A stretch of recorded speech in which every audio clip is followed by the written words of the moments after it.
Hello everyone, welcome to DC teachers academy. तो आज हम इस वीडियो में बात करेंगे जियो सिंक्लाइन थ्योरी के बारे में। तो देखो, जियो सिंक्लाइन थ्योरी बहुत ही ज़्यादा इम्पॉर्टेंट है और आज मैंने जो क्वेश्चन लिए हैं आपके यूजीसी नेट में, जो आपके क्वेश्चंस आए हैं प्रीवियस ईयर में, वो मैंने आपके क्वेश्चंस यहाँ पर लिए हैं। तो इन क्वेश्चंस को करने से पहले आपको जियो सिंक्लाइन थ्योरी है क्या वो आपको समझनी होगी। तो ये क्वेश्चन आप तभी कर पाओगे जब जियो सिंक्लाइन थ्योरी के वास्तव में समझोगे। तो सबसे पहले हम क्या करते हैं, सबसे पहले हम समझ लेते हैं कि जियो सिंक्लाइन थ्योरी क्या होती है। उसके बाद उस थ्योरी को समझने के बाद इसी वीडियो में हम बाद में जियो सिंक्लाइन के क्वेश्चंस सॉल्व करेंगे। तो चलिए स्टार्ट करते हैं। तो सबसे पहले हम बात करें कि जियो सिंक्लाइन होता क्या है। जियो सिंक्लाइन की डेफिनेशन हम समझ लेते हैं, जिससे कि आपको सारा कंसेप्ट समझ में आ जाएगा कि वास्तव में जियो सिंक्लाइन थ्योरी है क्या। ठीक है, तो geosyncline are the area of long wide and shallow depressions of water body bordered by rigid masses and get huge sedimentation deposition from the surrounding areas. तो सिंपल सी भाषा में आपको समझाऊं, जैसे मान के चलिए कि फॉर एग्जांपल यहाँ पे कोई ये तालाब है। तालाब के यहाँ पे आसपास में क्या है, रिजिड एरिया है, मतलब यहाँ पर क्या आपको लैंड दिखेगी, ठीक है, और यहाँ पर आपको पानी दिखेगा। ठीक है, अब होगा क्या, जो लैंड मास के पास जब यहाँ पे मान लीजिए कि अगर बारिश होती है, प्रेसिपिटेशन होता है या विंड के इफेक्ट से यहाँ का जो सेडिमेंट होता है वो आकर के कहाँ गिर रहा है, वो इस तालाब में आके गिर रहा है। ठीक है, तो यही आपकी सिचुएशन एक बड़े लेवल पे मान लीजिए कि आपका एक फॉर एग्जांपल मेडिटेरेनियन सी है, भूमध्य सागर है, और भूमध्य सागर के एक तरफ आप देखोगे तो अफ्रीका है, यानी अफ्रीकन लैंड मास है, और एक तरफ आप देखोगे तो यूरेशियन लैंड मास है। कौन सा लैंड मास है? यूरेशियन लैंड मास है। जब मैंने आपको प्लेट टेक्टोनिक थ्योरी पढ़ाई थी मैंने आपको बताया था। अब होगा क्या, यहाँ से जितना भी सेडिमेंट आएगा वो यहाँ गिरेगा, और यहाँ से जितना भी सेडिमेंट आएगा वो यहाँ पे गिरेगा। तो कहने का मतलब तो ये जो इस समय जो बीच में जो बनता है ये हमारा क्या होता है, जियो सिंक्लाइन होता है। ठीक है, ये जो एरिया है जिसमें सेडिमेंट आकर के जमा हो रहा है और इसके तली का भार, इसका जो बेस होगा, इसका बेस का भार बढ़ता जाएगा, क्योंकि यहाँ पे जितना भी सेडिमेंट आके गिरेगा तो उसकी जो बेस का भार होगा वो बढ़ता जाएगा। तो कहने का मतलब है यही जो आपका वाटर वाला एरिया होता है, जो लार्ज डिप्रेशन वाला एरिया होता है, उसी को हम जियो सिंक्लाइन कहते हैं। सिंपल सी बात है। ठीक है, तो geosyncline are the area of long wide and shallow depression. तो ये डिप्रेशन है यहाँ पे, ठीक है, ऑफ द वाटर बॉडी, यहाँ पे वाटर बॉडी भी है, वाटर भरा हुआ है, बॉर्डर्ड बाय रिजिड मास। तो रिजिड मास कौन सा, यहाँ पे अफ्रीकन कॉन्टिनेंट है और ये आपका यूरेशियन कॉन्टिनेंट है। And get huge sedimentation deposition from the surrounding area. और यहाँ पे क्या होगा, इसके अंदर बहुत सारा सेडिमेंट आकर के गिरेगा। वो हो सकता है किसी रिवर के द्वारा आके गिरे, या बारिश के द्वारा आके गिरे, किसी विंड के द्वारा आके गिरे। तो कहने का मतलब ये है, तो जियो सिंक्लाइन के लिए क्या कंडीशन हो गई, एक तो वो दोनों तरफ से रिजिड मास होनी चाहिए, ठीक है, और इसमें सेडिमेंटेशन यानी डिपोजिशन होना चाहिए। ये हमारा होता है जियो सिंक्लाइन। अभी तक आपने क्या पढ़ा, सिर्फ जियो सिंक्लाइन का मतलब समझा कि जियो सिंक्लाइन होता क्या है, ये मतलब आप समझ गए। अब देखो हम पढ़ेंगे जियो सिंक्लाइन थ्योरी। तो देखो, जियो सिंक्लाइन थ्योरी कहती क्या है। Geosyncline theory basically mountain building के बारे में बताती है कि माउंटेन्स का निर्माण कैसे हुआ। ठीक है, माउंटेन्स कैसे बने, और कहीं ना कहीं तक जो हमारी प्लेट टेक्टोनिक थ्योरी है वो इसी का सपोर्ट करती है। ठीक है, तो ये क्या कहते हैं। तो सबसे पहले हम ये समझ लेते हैं, देखिए कि इसमें कौन कौन से जो ज्योग्राफर्स हैं जो इसमें इन्वॉल्व हैं। तो सबसे पहले हम समझेंगे the concept of geosyncline was forwarded by Hall and Dana. तो कंसेप्ट जो दिया था जियो सिंक्लाइन का वो किसने दिया था, हॉल एंड डाना ने दिया था, एंड इलेबोरेटेड बाय हॉग। इसको इलेबोरेट किसने किया था, हॉग ने किया था। तो इसमें कौन कौन से देखो हो गए, हॉल एंड डाना हो गए, और इसमें हॉग भी आ गए, और आगे देखना आपके कोबर भी आएंगे। ठीक है, तो ये सारे जियोग्राफर्स को आपको याद करना है, क्योंकि क्वेश्चंस इसी से बन जाते हैं। देखो, एक क्वेश्चन ये बनाता है, which of the geographers are not related to the geosyncline theory. अब नॉट रिलेटेड पूछ दिया, अब तीन आपको दे देगा, हॉल एंड डाना दे दिया, हॉग दे दिया, कोबर दे दिया, और एक चौथा मान लो डेविस दे दिया। तो डेविस इस थ्योरी से रिलेटेड नहीं है। तो कहने का मतलब है कि आपको कहीं ना कहीं ज्योग्राफर्स का नाम भी याद करके चलना है। तो सबसे पहले जो कंसेप्ट की बात करें तो कंसेप्ट आपका हॉल एंड डाना ने दिया था, और इलेबोरेट किसने किया था, हॉग ने किया था। ये बात आपको ध्यान रखनी है, ठीक है। अब देखिए ई हॉक इसको डिफाइन करते हैं, जियोसिंक्लाइन को कैसे डिफाइन करते हैं कि geosyncline as deep water regions of considerable length but relatively narrow in width. ये क्या कहते हैं, जो जियोसिंक्लाइन होते हैं वो लेंथ में तो ज़्यादा होते हैं, लेंथ में क्या होते हैं, ज़्यादा होते हैं, इनकी लेंथ जो होती है वो ज़्यादा होती है, लेकिन विड्थ जो इनकी होती है, इनकी जो विड्थ होती है वो कम होती है, ठीक है। ये इन्होंने इसमें डिफाइन किया है। आगे हम देखें, Haug postulated 5 major landmass belonging to the Mesozoic era. तो हॉग ने 5 मेजर लैंडमास बताए हैं जो मेसोजोइक एरा से रिलेटेड है। कौन कौन से हैं, नॉर्थ अटलांटिक लैंडमास। देखो ये सारी चीज़ें मैंने आपको मैप में बताई थी जब मैंने आपको प्लेट टेक्टोनिक थ्योरी पढ़ाई है। तो यहाँ पे देखो एक उन्होंने बता दिया, North Atlantic landmass, Sino Siberian landmass, African Brazil landmass, और आपका ऑस्ट्रेलिया इंडियन मेडागास्कर मास, और एक है आपका पैसिफिक मास। तो इन्होंने 5 बताए, ध्यान रखना है, याद रखना है आपको, क्योंकि यहाँ से भी क्वेश्चन बन सकता है।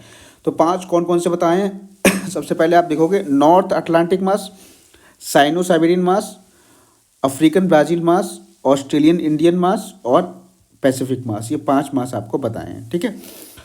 आगे हम बढ़ें। अब देखो यहाँ पे एक इवॉन्स भी आ गए हैं, इवॉन्स तो एक नया नाम आ गया इवॉन्स, इसको भी ध्यान रखना है। तो ये कहते हैं geosyncline may be place between 2 land mass. जैसे आपका टेथिस जियोसिंक्लाइन जो आपकी होती है वो किस में थी, लॉरेशिया एंड गोंडवाना लैंड में थी, जो मैंने आपको सबसे पहला वीडियो पर पढ़ाया था कॉन्टिनेंटल ड्रिफ्ट थ्योरी का। जब मैंने पढ़ाया था तो मैंने आपको बताया था कि जो पेंजिया था वो आपका 2 भागों में बट गया था, लॉरेशियन लैंड मास में और गोंडवाना में, ठीक है। तो इन दोनों के बीच में जो ओशियन था उसको हमने टेथिस सी कहा था, ठीक है। तो टेथिस सी जो था इन दोनों के बीच में था। तो ये क्या है, टेथिस सी को उन्होंने एक जियोसिंक्लाइन कह दिया है जो कि 2 रिजिड मासेस से घिरा हुआ है, जिनका नाम है लॉरेशिया एंड गोंडवाना लैंड। अब देखिए दूसरा क्या कहते हैं, जियोसिंक्लाइंस में be found in front of A mountain और प्लेटू। जियोसिंक्लाइन किसी माउंटेन या प्लेटू के फ्रंट पे भी मिल सकती है, ठीक है। हालांकि इतना एक्सेप्टेबल नहीं रहा इनका, लेकिन फिर भी आपको एक तरीके से पढ़ लेना है। Geosyncline are found along the continental margins, continental margins के आसपास भी पाई जा सकती हैं। और जियोसिंक्लाइन में exist in front of a river mouth, river mouth के सामने भी हो सकती हैं। तो इन्होंने ये 4 स्टेटमेंट दिए थे, ठीक है। ये आपको ध्यान रखना है, बस ये इतना इंपॉर्टेंट नहीं है, लेकिन फिर भी कभी भी पूछ लिया तो आप फंस सकते हो। बस ये 4 स्टेटमेंट एक आपको बस तरीके से लर्न करना है कि ये इन्होंने कहा था इवॉन्स ने। अब देखो मेन जो थ्योरी है वो बेसिकली कोबर की है। कोबर ने जो है इस थ्योरी को बहुत अच्छे से एलोबरेट किया और इसमें रिसर्च की। तो इन्होंने क्या कहा, इन्होंने एक बुक लिखी थी, डर बाउ डर अर्डे, ध्यान रखना, डर बाउ डर अर्डे। ये जो बुक थी, इस बुक में इन्होंने इस थ्योरी को है जो है डिटेल्ड में इसका डिस्क्रिप्शन दिया है, ठीक है। किसका, जियोसिंक्लाइन ओरेगन थ्योरी का। कोबर geosyncline theory is based on the forces of contraction produced by the cooling of the earth.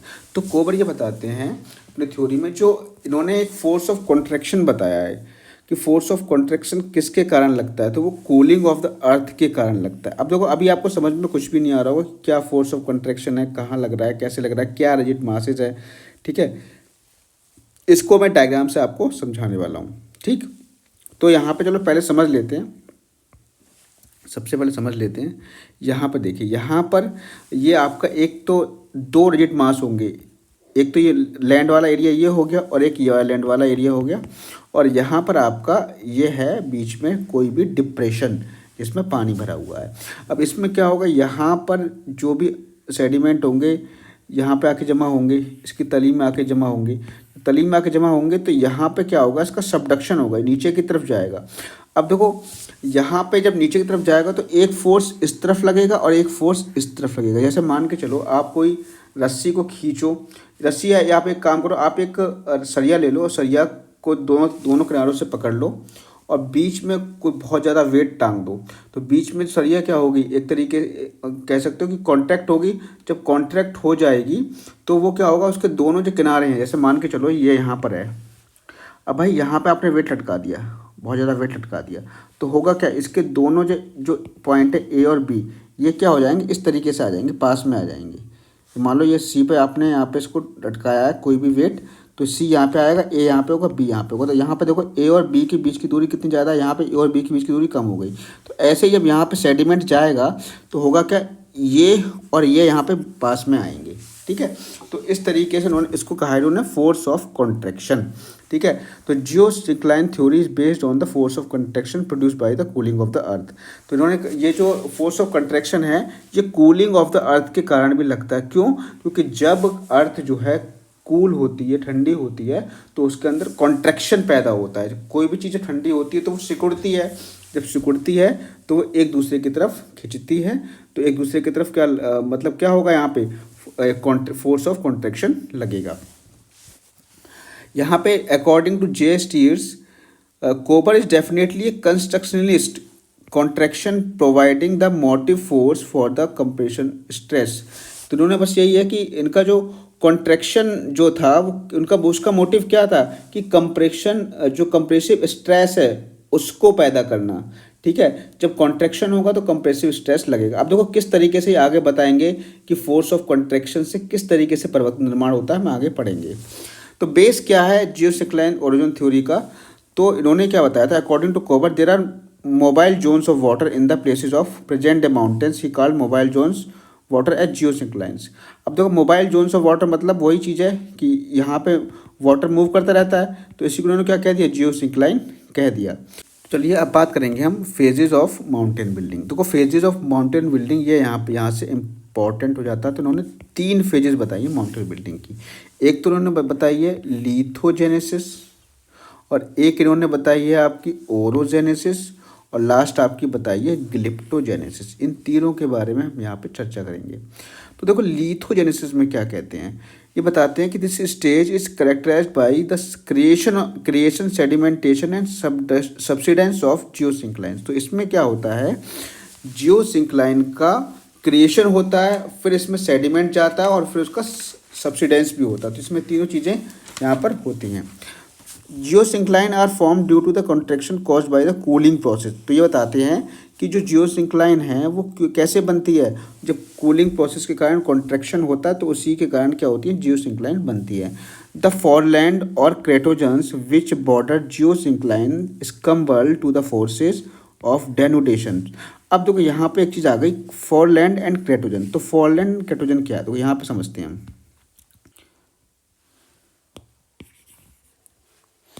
चलिए इस डायग्राम से समझते हैं हम। जिन्होंने पहली स्टेज बताई थी लिथोजेनेसिस, इसका क्या मतलब है, तो ये बताते हैं कि इस स्टेज में क्या होगा कि जो 2 रिजिड मासेस यहाँ पर आपको दिख रहे हैं, मान लो ये ए है ये बी है, यहाँ पर क्या होगा, एक तरीके से जियोसिंक्लाइन का फॉर्मेशन होता है। इसमें क्या होता है, आकर के सेडिमेंट गिरते हैं, सेडिमेंट को लेकर के जो नदियाँ आती हैं या विंड आती है इसमें आकर के गिराती हैं, तो सेडिमेंट का डिपोजिशन होता है। तो कहने का मतलब लिथोजेनेसिस का मतलब ये होता है कि यहाँ पर क्या है कि फॉर्मेशन ऑफ द जियोसिंक्लाइन, यहाँ पे जियोसिंक्लाइन का फॉर्मेशन हो रहा है। तो यहाँ पर आकर के सेडिमेंट जमा होगा तो इससे क्या होगी, जियोसिंक्लाइन बन जाएगी आपकी। तो आपने समझ लिया कि ये जो लिथोजेनेसिस जो फेज़ है इसमें क्या होता है, फॉर्मेशन ऑफ जियोसिंक्लाइन। ठीक है, यहाँ पे क्या है, जियोसिंक्लाइन का फॉर्मेशन होता है, इतना बस समझना है, due to the contraction caused by the cooling process of earth. अब इन्होंने क्या कहा है, द फॉरलैंड और and cratogen which border geosyncline is succumb to the forces of denudation. अब देखो ये बात कर रहे हैं फॉरलैंड एंड क्रेटोजन। अभी फॉरलैंड एंड क्रेटोजन क्या है, कुछ नहीं है, जो 2 रिजिड मासेस है ना उन्हीं को इन्होंने फॉरलैंड या क्रेटोजन कह दिया है। कौन से हैं भाई, तो समझ लेते हैं। यहाँ पर ये तो ए है, एक रिजिड मास ये है, एक रिजिड मास ये है, तो इसको इन्होंने कह दिया फॉरलैंड या इसको इन्होंने क्रेटोजन कह दिया है। ये भी आपका फॉरलैंड क्रेटोजन होगा। तो 2 रिजिड मास को इन्होंने फॉरलैंड या क्रेटोजन कह दिया है। ठीक है, ये इतना इन्होंने इसमें कहा है। अब यहाँ पे भी देख सकते हो कि सेडिमेंट यहाँ जमा हो रहे हैं और ये आपके क्या हो जाएंगे, ये आपके फॉरलैंड हो जाएंगे। ये लैंड 1 है, लैंड 2 है, तो ये आपके क्रेटोजन या फॉरलैंड ये हो जाएंगे। अगली जो स्टेज आती है वो आती है ओरोजेनेसिस। अब देखो ओरोजेनेसिस में क्या होता है, यहाँ पे क्या है, पृथ्वी का संपीड़न बल कार्य करता है। संपीड़न बल कार्य करेगा तो होगा क्या, इसके किनारों पर पर्वत का निर्माण हो जाएगा जिन्हें रैंड कैटन का नाम इसने दिया था। हालांकि इसमें दिया नहीं, लेकिन आपको मैं लिखवा दूंगा। अब देखो, अब यहाँ पे क्या होगा, जो ओरोजेनेसिस है, अब ये अभी अभी तक आपने ये देखा था कि जो लिथोजेनेसिस में जो सेडिमेंट थे वो यहाँ जमा हो गए थे, जो जमा हो गए तो यहाँ पे इनका सब्सिडेंस हो रहा था, मतलब यहाँ पे बल लग रहा था। तो यहाँ पे जब बल लग रहा था तो इसको, अभी तक यहाँ पे सिर्फ और सिर्फ भूसंनति का निर्माण हुआ था, मतलब जियोसिंक्लाइन का निर्माण हुआ था। अब यहाँ पे क्या होगा, फोर्स ऑफ कंप्रेशन लगेगा। जब फोर्स ऑफ या कंप्रेशन यहाँ पे लगेगा, कॉन्ट्रैक्शन या कंप्रेशन कह सकते हो, तो ये दोनों एक दूसरे की तरफ आएंगे। जब एक दूसरे की तरफ आएंगे तो यहाँ पे जो अवसाद भरा होगा, जब अवसाद भरा होगा तो अवसाद ऊपर की तरफ उठ जाएगा। अवसाद क्या होगा, ऊपर की तरफ उठेगा। ठीक है। अब यहाँ पे अगर कंप्रेशन फोर्स लो है, मान लो ये जो यहाँ पे फोर्स लग रहा है वो बहुत लो है, तो यहाँ पे आप देखोगे इस तरीके से क्या बन जाएंगे, इस तरीके से माउंटेन बन जाएंगे, बहुत कम हाइट के माउंटेन बनेंगे। ठीक है। तो बहुत कम हाइट के जो माउंटेन हैं, जो मार्जिनल रेंज बनेगी, क्योंकि यहाँ पे कम फोर्स लगा है, यहाँ पे फोर्स क्या लग रहा है, कंप्रेशन फोर्स लो है, तो यहाँ पे एक माउंटेन्स बन जाएंगे। उन माउंटेन्स को इसने कहा था रैंड कैटन। क्या कहा था, रैंड कैटन कहा था। चीज़ आपको ध्यान रखनी इंपॉर्टेंट है, ये आपकी यूजीसी नेट एग्जाम में आया है। अगर कंप्रेशन फोर्स लो है, ठीक है, तो इसको इन्होंने क्या क्या कहा, जो यहाँ पे माउंटेन्स बने किनारों पे जो माउंटेन्स बने उनको इसने कह दिया रैंड कैटन। और जो बीच वाला जो मास है उसको इसने कह दिया, बीच वाला तो सपाट रहा है बिल्कुल, यहाँ पे कुछ हुआ नहीं, इसको इसने कह दिया मीडियन मास। अब मीडियन मास को इसने एक नाम और दिया था, जिसको हम कहते हैं स्विंगबर्ग। क्या कहते हैं, स्विंगबर्ग कहते हैं, लेकिन लिखते इस तरीके से हैं इसको। ठीक है, कहते स्विंगबर्ग हैं लेकिन लिखते हैं ज्विन्सबर्ग। ठीक है, ZWISCHENBIRG, ज्विन्सबर्ग कहते हैं, और इसको हम मीडियन मास भी कह देते हैं। ठीक है, तो ये टेक्निकल नेम है, ये जरूर ध्यान रखना, यही पूछता है। ठीक है, तो बीच वाला जो मास था, जो उठा नहीं, जो सपाट रहा, उसको इसने कह दिया मीडियन मास या ज्विन्सबर्ग, और जो उठे हुए जो माउंटेन्स थे उसको इन्होंने कह दिया रैंड कैटन। ठीक है, क्योंकि यहाँ पर कंप्रेशन फोर्स लो था। ठीक, अगर कंप्रेशन फोर्स ज़्यादा हो जाए, ठीक है, जब कंप्रेशन फोर्स ज़्यादा हो जाएगा तो यहाँ पे क्या होगा, वलित पर्वत का निर्माण हो जाएगा। ठीक है, तो यहाँ पे आप देख सकते हो ग्लिप्टोजेनेसिस क्या है। ग्लिप्टोजेनेसिस में यहाँ पर देखो, the phases of mountain building is characterized by gradual ascent of mountain ranges and ongoing denudational process. देखो यहाँ पर क्या आता है, यहाँ पे एक चीज़ और है ये जो मैं यहाँ बता रहा हूँ, ओरोजेनेसिस में क्या होता है, माउंटेन्स का निर्माण होता है। तो माउंटेन्स का निर्माण दो तरीके से हो सकता है। अगर कंप्रेशन फोर्स कम है तो केवल सिर्फ और सिर्फ मार्जिन पर पर्वतों का निर्माण होगा, जिसको इन्होंने कह दिया रैंड कैटन। केवल सिर्फ और सिर्फ मार्जिन पे पर्वतों का निर्माण होगा, जिसको इन्होंने कह दिया रैंड कैटन, और बीच में निर्माण नहीं होगा, जिसको इन्होंने कहा मीडियन मास, या जिसको हम पठार भी कह देते हैं, और जिसको इन्होंने ज्विन्सबर्ग या स्विन्सबर्ग भी कहते हैं, नाम जिसको मीडियन मास को नाम दिया था स्विन्सबर्ग, और किनारों पे जो माउंटेन बने थे उनको कहा था रैंड कैटन। लेकिन अगर यही फोर्स ज़्यादा हो जाए, तो जब ज़्यादा हो जाएगा तो इस तरीके से, जब फोर्स बहुत ज़्यादा हो जाएगा तो इस तरीके से माउंटेन्स पूरे उस पर बन जाएंगे। ठीक है, पूरे उस पर माउंटेन्स बन जाएंगे, तो ये इसको हम कहेंगे फोल्डेड माउंटेन्स, क्योंकि ये फोल्ड हो रहे हैं, क्योंकि कंप्रेशन के कारण बन रहे हैं। यहाँ से ही बल लग रहा है, देखो बीच में मान के चलिए कि यहाँ पे बहुत सारे अवसाद भरे हुए हैं, बहुत सारे अवसाद भरा है। अब यहाँ से फोर्स लगाओ, यहाँ से फोर्स लगाओ, तो अवसाद ऊपर की तरफ उठ जाएगा। तो ये भी ऊपर की तरफ उठ गए हैं, इस तरीके से उठ गए हैं। तो जब ये उठे हैं तो इसलिए इनको कह दिया फोल्डेड माउंटेन्स। यहाँ पे क्या, कंप्रेशन फोर्स ज़्यादा है इसलिए पूरा ही उठ गया, मीडियन मास ख़त्म हो गया, मीडियन मास बचा ही नहीं। और यहाँ पर कंप्रेशन फोर्स कम था इसीलिए बीच में मीडियन मास बचा, और किनारों पर जो माउंटेन्स बचे बने उसको इसने कह दिया रैंड कैटन। ठीक है, और बीच वाले मास को इसने कहा मीडियन मास, जिसको ज्विन्सबर्ग कहते हैं। ये सारी जो इंसिडेंट हुई है कब हुई है, ओरोजेनेसिस में हुई है, और ये वाली इंसिडेंट भी ओरोजेनेसिस में हुई। ध्यान रखना, ये जो पढ़ा रहा हूँ ना, ये सब ओरोजेनेसिस का पढ़ा रहा हूँ। अब जब स्टेज आएगी ग्लिप्टोजेनेसिस, देखो ये पहली जो स्टेज हो गई ये फॉर्मेशन ऑफ जियोसिंक्लाइन, दूसरी स्टेज हो गई formation of mountains, formation of folded mountains, तीसरी स्टेज होगी डेनुडेशन। किसकी होगी, डेनुडेशन, मतलब अपर्दन की होगी, अपर्दन की होगी। अपर्दन कि ये स्टेज होगी, यानी यहाँ पे काट छाट होगी। ठीक है, अब यहाँ पर देख सकते हो क्लिप्टोजेनेसिस क्या है। The phases of mountain building is characterized by the gradual ascent of mountain ranges and the going denudation process। तो है ना, यहाँ पे क्या है, डेनुडेशन स्टार्ट हो गया। डेनुडेशन में आपकी सारी चीज़ें आ जाती हैं, आपका इरोजन आ जाएगा, आपकी वेदरिंग आ जाएगी, ट्रांसपोर्टेशन आ जाएगा, डिपोजिशन आ जाएगा। ये सब किस में आ जाता है, डेनुडेशन में आ जाता है।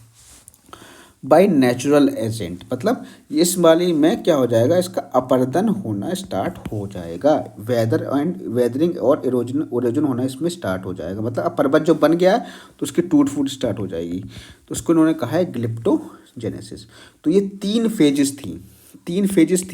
इन तीन फेजेस में ये तीन फेज आपको ध्यान रखनी है, बहुत इंपॉर्टेंट है। तो पहली कौन सी है, लिथोजेनेसिस, जिसमें क्या हुआ, फॉर्मेशन ऑफ जियोसिंक्लाइन। दूसरी है आपकी, पहली स्टेज हो गई आपकी लिथोजेनेसिस, और दूसरी आपकी हो जाएगी ओरोजेनेसिस, जिसमें क्या होगा, माउंटेन्स का फॉर्मेशन हुआ। तीसरी क्या हो जाएगी, ग्लिप्टोजेनेसिस, जिसमें माउंटेन्स का डेनुडेशन होगा। ठीक है, ये बात आपको ध्यान रखनी है। ठीक है, अब देखो यहाँ पर ये वही चीज़ है, फिगर ए दिख रहा है आपको, यहाँ पे सेडिमेंट आ रहे हैं, तो यहाँ पे इसकी डिस्टेंस जो है ज़्यादा दिख रही होगी। अब यहाँ पे देख रहे हो कि अब ये प्लेटों में मूवमेंट होना स्टार्ट हो गया है, तो यहाँ पे जो डिस्टेंस है वो कम हो जाएगी। और ऐसे ही जब बहुत ज़्यादा फोर्स लगेगा तो इस तरीके से यहाँ पर वृत्त पर्वतों का निर्माण हो जाएगा। तो यही चीज़ें आपको यहाँ पर बताई गई थी। तो यहाँ पर क्या है कि कुछ जो इम्पोर्टेंट टर्म्स हैं आपको ध्यान रखने हैं। एक तो आपको ध्यान रखना है फोरलैंड या क्रेटोजन क्या है, क्रेटोजन। तो फोरलैंड क्रेटोजन क्या है, जो रिजिड मासेस थे, जो आपके रिजिड मासेस थे, जैसे ये हो गया, इसको हमने कह दिया क्रेटोजन। दूसरा मैंने बताया आपको एक नया टर्म जो था, वो था आपका मीडियन मास या जुइंसबर्ग, जो ये वाला एरिया था, जो आपका ये वाला एरिया है मीडियन मास। ये कब होता है, जब कंप्रेशन फोर्स कम होता है। तो ये बीच में जो जिसमें माउंटेन्स नहीं बनते उसको हमने मीडियन मास कहा, या इसको जुइंसबर्ग भी कह देते हैं। और यहाँ पे जो किनारे में माउंटेन्स बनते हैं उनको हमने क्या नाम दिया था, रैंड कैटन नाम दिया था। ये चीज़ ध्यान रखनी है। ठीक है, तो चलिए अब यहाँ पे क्वेश्चन लगाने की बारी आ गई है, तो अब क्वेश्चन लगाते हैं। तो पहला क्वेश्चन है कि the rigid wave surrounding the geosyncline where called by कोबर एज। जो रिजिड वेव थी, जो जियोसिंक्लाइन को चारों जो दोनों तरफ से घेर रही थी, उसको हम क्या कहेंगे। तो उसको हम क्या कहेंगे, मैंने क्या बताया था कि जैसे मान लो ये जियोसिंक्लाइन है, ठीक है, और यहाँ पे एक रिजिड मास ये है ए है, और यहाँ रिजिड मास बी है। तो इन दोनों को हमने क्या कहा था, इन दोनों को हमने कहा था फोरलैंड या क्रेटोजन। तो ऑप्शन नंबर यहाँ पर ए करेक्ट हो जाएगा। आगे हम बढ़ते हैं। The rigid masses surrounding the geosyncline they are termed as Kober. क्या कहोगे, क्रेटोजन कहेंगे। ठीक है, सिंपल सी बात है भाई, ये पढ़ा दिया मैंने आपको। The concept of geosyncline was propounded by, concept of geosyncline किसने दिया था, हॉल एंड डाना ने दिया था। ये भी मैंने आपको बता दिया है। अब यहाँ पे आप समझ सकते हो, देखो सी फ्लोर स्प्रेडिंग थ्योरी मैं आपको पढ़ा चुका हूँ, आप जाके देखिए। तो सी फ्लोर स्प्रेडिंग थ्योरी किसने दी थी, हैरी एंड हेस ने दी थी। और हॉल एंड डाना का क्या है, थ्योरी ऑफ जियोसिंक्लाइन है। तो यहीं से आपका देखो बन जाएगा। वैसे जो हटन ने आपका डॉक्ट्राइन ऑफ यूनिफॉर्मिटिज्म दिया, अगर ये नहीं भी पता है आपको तो इन दोनों से ही बन सकता है। देखो ए का क्या है, तीसरा है, और आपका सी का पहला है। तो ए का तीसरा सी का पहला जिसमें भी आएगा, तो ए का तीसरा और सी का पहला, तो ऑप्शन नंबर यहाँ पे डी करेक्ट हो जाएगा। ठीक है, ये चीज़ आपको ध्यान रखनी है, बहुत सिंपल से कंसेप्ट है। अगर आपको 4 मैचिंग है तो 2 मैचिंग भी पता है तो आप आसानी से कर लोगे। तो comprehensive theory of geosyncline put forward by, तो वो हॉल एंड डाना ने की थी। Which one of the following authors is associated with the concept of geosyncline. तो हॉल एंड डाना, डेविस नहीं है, हॉल एंड डाना है। ठीक है, which one of the following plateau can be considered as inter mountain plateau. तो inter mountain प्लेटू जो है वो तिब्बत प्लेटू होता है। इंटर माउंटेन प्लेटू होते क्या है, मैं आपको बता देता हूँ कि ऐसे प्लेटू जो चारों ओर से किससे घिरे हों, माउंटेन से घिरे हों। तो जैसे आप देख रहे हो तिब्बत प्लेटू जो है, एक तरफ आपका कुल्लू माउंटेन है और एक तरफ आपका कौन सा माउंटेन है, हिमालय माउंटेन है। तो तिब्बतन प्लेटू इसका राइट आंसर हो जाएगा। Who postulated the concept of base level, तो J.W. पोवेल है। ठीक है, ये क्वेश्चन इसमें इन्होंने अलग से दे दिया है, हालांकि ये मैं आपको पढ़ाऊंगा। तो बेस लेवल कंसेप्ट जो दिया था वो J.W. पोवेल ने दिया था। The rigid masses surrounding the geosyncline were termed as, क्या है, क्रेटोजन है, सिंपल सी बात है। ठीक है, आगे देखते हैं। A narrow block elevated between the two normal fault is called. अब देखो, जो ये भी मैंने आपको पढ़ा दिया, फॉल्ट एंड जो फोल्ड है मैंने आपको पढ़ाया। तो जो block narrow block elevated between the two normal fault is called, क्या कहोगे उसको, होस्ट कहोगे। देखो, जो यहाँ पे एलिवेटेड जो उठा हुआ भाग होता है, जो एलिवेटेड भाग होता है उसको होस्ट कहते हैं, जो धसा हुआ भाग होता है उसको हम ग्रेविन कहते हैं, ध्यान रखना है। ठीक है, which of the following forces responsible for the syncline formation, तो इसको हम कहते हैं क्रिस्टल कंप्रेशन। मैंने बताया था कंप्रेशन फोर्स लगता है। तो ये आपके कुछ क्वेश्चन थे, ठीक है, जो जियो सिंक्लाइन से रिलेटेड है, जो अभी तक आपसे पूछे गए। एक क्वेश्चन आपको और पूछा गया है रैंड कैटन वाला, ठीक है, तो वो भी आपको ध्यान रखना है। तो आज की वीडियो में सिर्फ इतना ही, मिलेंगे नेक्स्ट वीडियो में। Thank you, have a nice day.